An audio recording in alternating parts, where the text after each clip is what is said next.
Well, there's been sort of no end to the drama with this particular vaccine, going back to some of the way that the early clinical trial results were released. Then, of course, some of the vaccine shortages in Europe, the safety concerns that were raised in the temporary suspension last week, and now the dust up in the U.S. with regulators over a press release.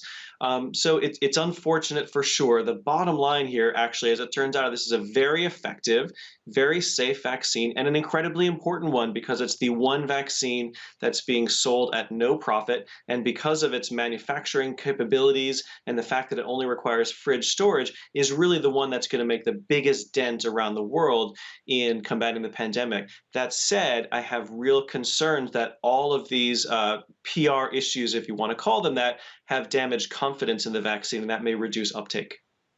There is a feeling out there that perhaps this is about profit. You know, this is a company making a very cheap vaccine for the world and one that there's not a profit model attached to. Do you think that's why there is so much pushback? I mean, if you look at the events around the US trial, for instance, there was the allegation behind the scenes, those who've been working with the trial process were concerned about the use of interim versus primary data. I mean, all of this surely should have been easy to solve between the company and regulators. So is the motivation here because it's a profitability model that is not one that Astra will extract value from, but other companies may seek to do so if their vaccine is more popular?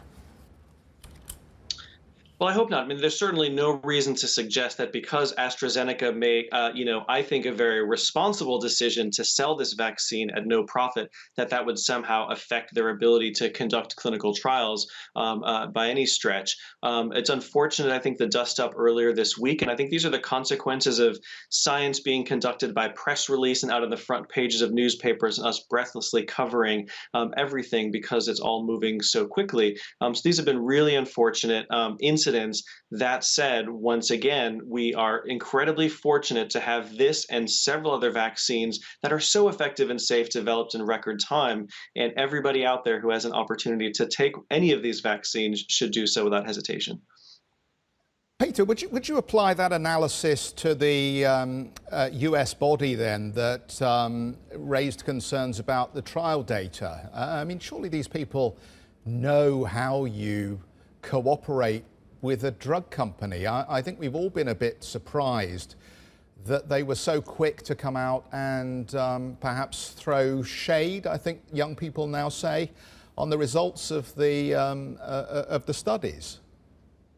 Yeah, it was an extraordinary public rebuke. I can't recall seeing this happen before. And perhaps it was, premature of AstraZeneca to put out that press release early in the week. One can only speculate, perhaps after all the difficult news with the suspension last week over safety concerns that proved to be largely unfounded in Europe, that they were looking to get some good news out there and restore confidence. I can't say. Clearly, the NIAID was not pleased to see, this playing out in the public rather than them working together behind the scenes to analyze the raw data. As it turns out, of course, that further, more final data, was released, or at least the top lines of it, yesterday, and in fact finds still a 76% efficacy, which is effectively the same as what was reported earlier in the week, and 100% efficacy against severe disease, which includes hospitalization and death. So despite all the drama, it appears that the trial results look promising. Of course, we need to see those raw data.